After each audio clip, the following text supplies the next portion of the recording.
Okay, I have a really cool card effect to show you today. This is an original routine that uses a very powerful principle. And I'll point you to that principle at the end of the tutorial so you can learn more about it. Okay, so I have here the 4 aces, as you can see, and then Jack, the tax fraud collector, in the middle. And then I have 5 sets of 7 random cards. Okay, so I just wanted to save us the time of setting those up. Now, Jack is a RICO prosecutor, and he goes after crime families, and in particular, tax evasion. And so we have the Ace family over here. Now, with a RICO case, it's very important that you get everybody who's involved in the network. And how a RICO case works is any crime perpetrated by one member of the network, that crime becomes a burden to all other members as if they personally carried out that crime. Okay?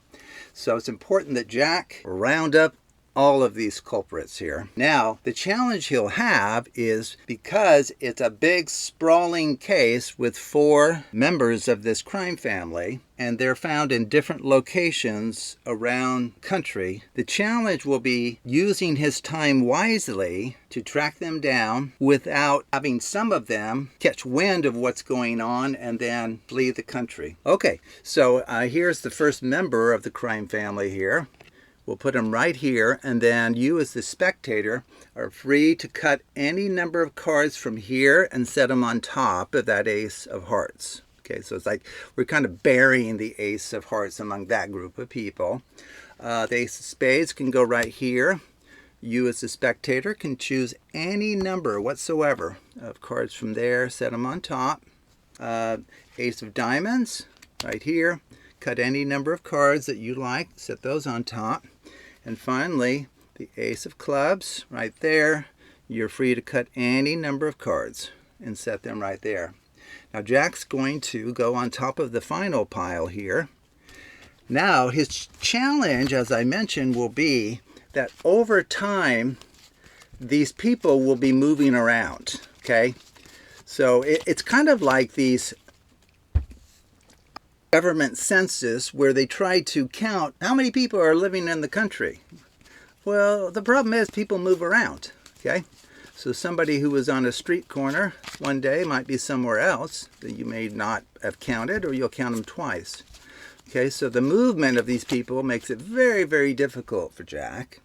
But nonetheless, he begins with a tried and true search algorithm. Okay, so we're going to essentially just do a systematic search because the field of possibilities is just too big for any one person to be able to effectively search. Okay, so where's Jack? Oh, he's over here. Okay, so he's confident, right or wrong, that the 4 criminals are found somewhere in here. Okay, and he's at the, no, he's not at the bottom, he's 3rd from the bottom. Okay, now as I mentioned, over time, these cards, these people are just moving all over the place.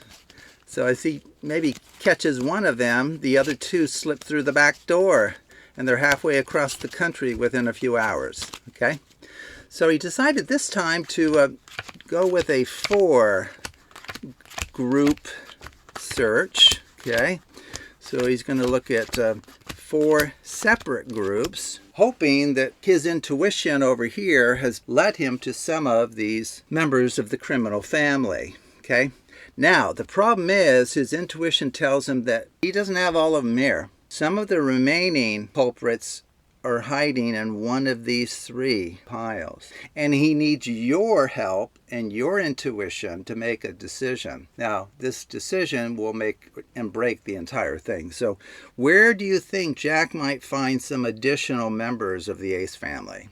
This middle one here? You sure? Okay, so we'll put that group with Jack and just hope that you are correct in your guess there.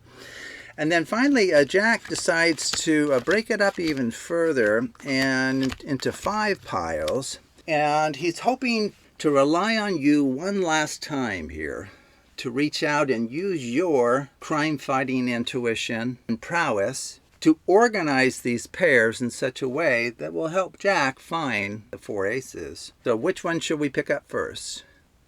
Right here, second from the left.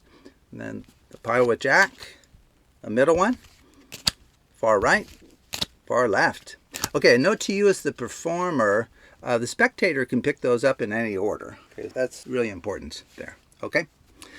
And then, as always, as time goes on, these culprits are still moving around. Even we don't even know if they're in here. Okay? And if you would like, you can even have the spectator do a final cut. That would be just fine. But we're not sure where anybody is at this point. Okay, the final step in Jack's search for these criminals is he has always relied on a systematic final determination as to where the criminals might be. He does it in the following way. He actually just uses his title, Jack the Tax Fraud Collector. Okay, so let me just show you how he does that. So we'll spell out Jack, J-A-C-K. Okay, that's not looking too good. The T-H-E. Okay. Tax, T-A-X. We're not doing so well, Jack, here. Fraud, F-R-A-U-D.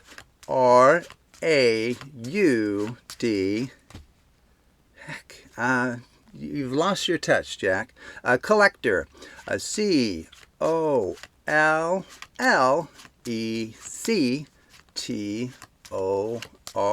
Did you...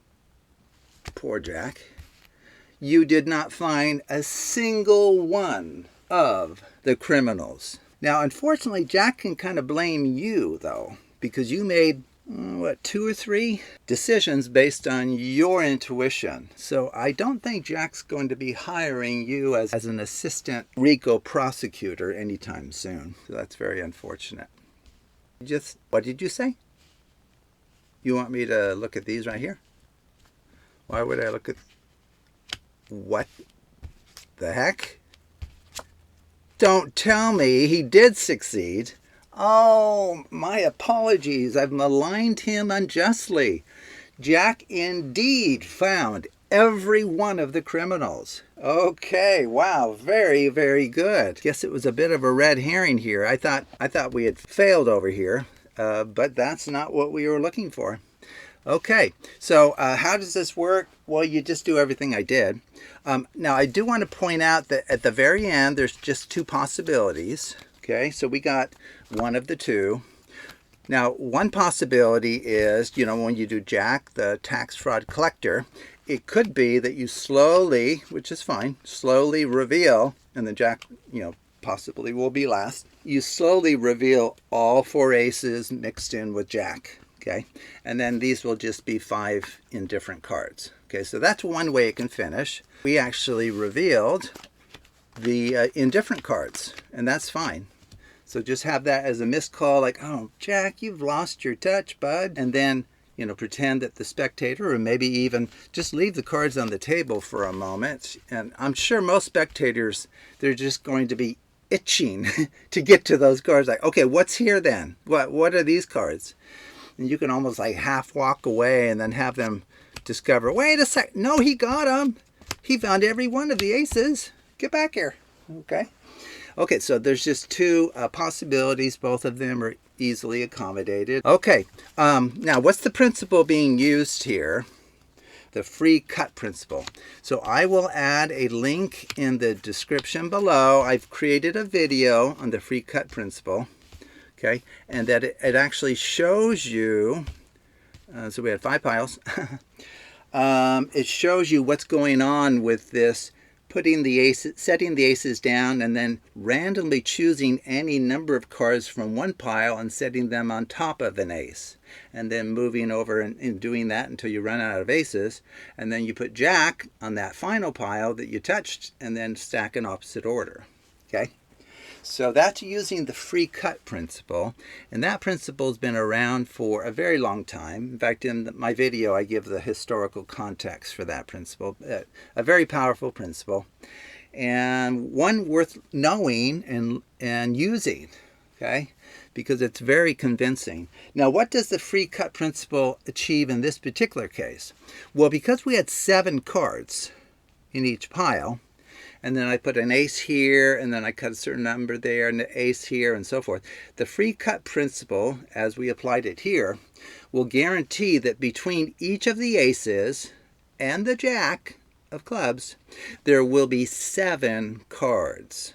Okay, so just picture, well, we have the jack of clubs on top, so you have a jack of clubs, and you have 7 indifferent cards, and then your first ace, 7 indifferent cards, your next ace, and so forth. Okay, so it's a very structured packet. Now that number 7 is special, and I guess I could have emphasized that. In fact, let me just bring out my kind of being silly here.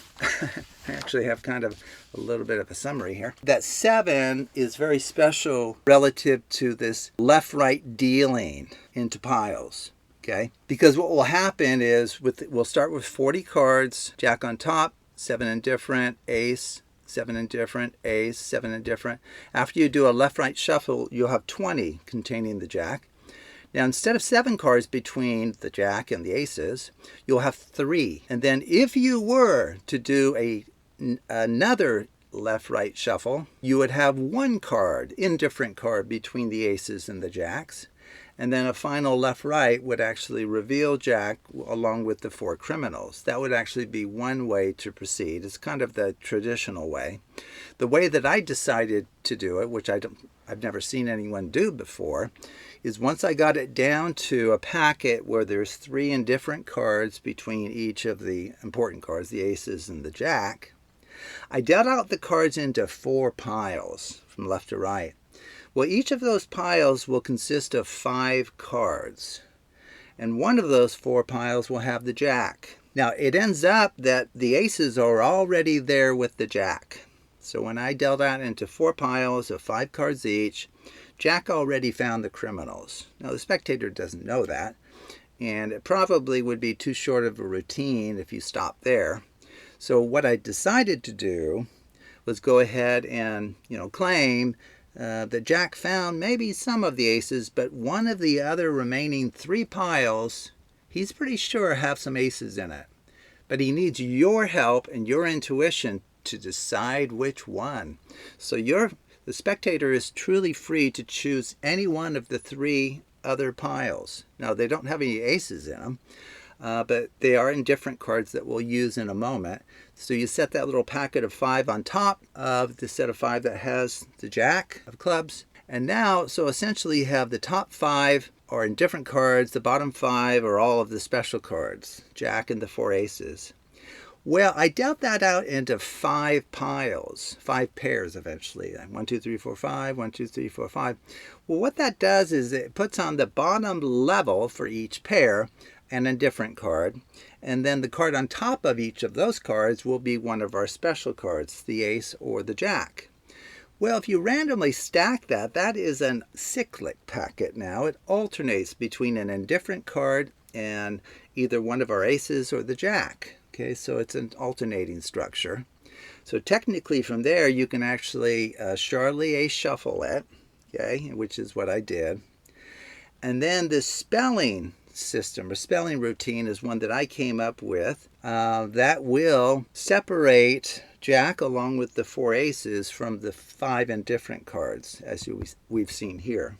Okay, so if you just do this tuck under, jack, set down the next card, and so forth, you'll actually separate the indifferent cards from jack and the 4 aces. Now, depending on that Charlie shuffle, and by the way, I will also add a link to the Charlie shuffle, which is the kind of messy looking shuffle that I used, a very powerful and convincing shuffle. Depending on how that's done, we will either reveal jack with the 4 aces kind of at, right here on the left, and then the indifferent cards will be the remaining ones, or vice versa. So in our case, we revealed the indifferent cards. That was just by chance as to where, how we had cut essentially that final cyclic packet, and then jack with the 4 aces were over here. And either outcome is acceptable, is fine. Oh, yeah. So one thing to watch out for is, if you remember when I had 4 piles of 5 cards, one had jack of clubs. We keep that pile for sure. And then you're free to choose one of the other 3. Okay, and that's true. And you stack those on top. That packet at that point should not be randomly cut or Charlier shuffled. Okay, that will destroy everything. Okay, that's the only place where you really can't Charlier shuffle things. Okay, so just be aware of that. Once you've stacked those two piles of 5 together, immediately go into dealing it out into 5 piles, 1, 2, 3, 4, 5, then 1, 2, 3, 4, 5. Randomly stack those, and you'll have a cyclic alternating packet of the aces and the jack of clubs alternating with the indifferent cards, and then just perform the spelling routine. Anyway, so I thought I would share this with you. It uses some powerful ideas, in particular the free cut principle. The Charlier shuffle is one worth learning as well, actually. So thank you for watching, and take a look at other videos on the Absolute Math Magic channel.